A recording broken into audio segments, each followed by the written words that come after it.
Ang mabait at masipag na si Betty. Kwento ni Teacher Ted. Si Betty ay isang batang masipag at mabait. Isang umaga, siya ay nagising sa kanilang munting bahay. Tinawag siya ng kanyang nanay upang mag-almusal. Betty, halika na at kumain ng mainit na bibingka at uminom ng buko juice. Sabi ng kanyang nanay. Masayang kumain si Betty dahil alam niyang mahalaga ang pagkain upang siya ay maging malusog at malakas. Pagkatapos kumain, nagsuot siya ng malinis na bestida na regalo ng kanyang lola. Ang damit ay mahalaga upang maprotektahan ang katawan laban sa init at lamig.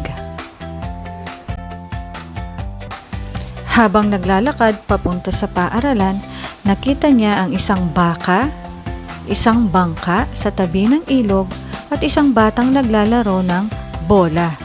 Napangiti si Betty habang pinagmamasdan ang mga ito. Pag-uwi niya mula sa paaralan, sinalubong siya ng kanyang pamilya sa kanilang bahay. Napagtanto ni Betty na napakahalaga ng kanilang tirahan. Ang tirahan ang nagbibigay ng ligtas na lugar laban sa ulan, init at iba pang panganib.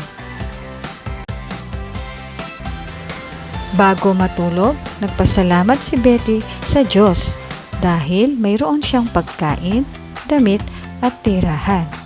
Tandaan mga bata, dapat nating pahalagahan at pasalamatan ang ating pagkain, damit at tirahan dahil ito ang mga pangunahing pangangailangan na tumutulong sa atin upang mamuhay ng maayos at ligtas.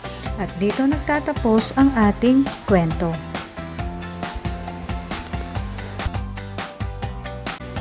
Narito ang ilang mga katanungan para sa inyong kwentong napanood. Bakit mahalaga kay Betty ang pagkain, damit at tirahan?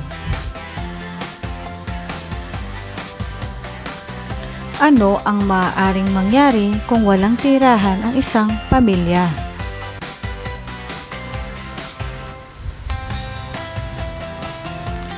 Paano ipinapakita ni Betty ang pagpapahalaga sa kanyang mga pangunahing pangangailangan?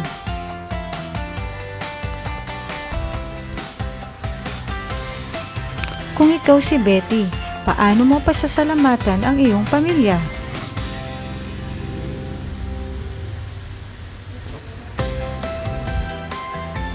Bakit mahalagang alagaan ang ating pagkain, damit at tirahan?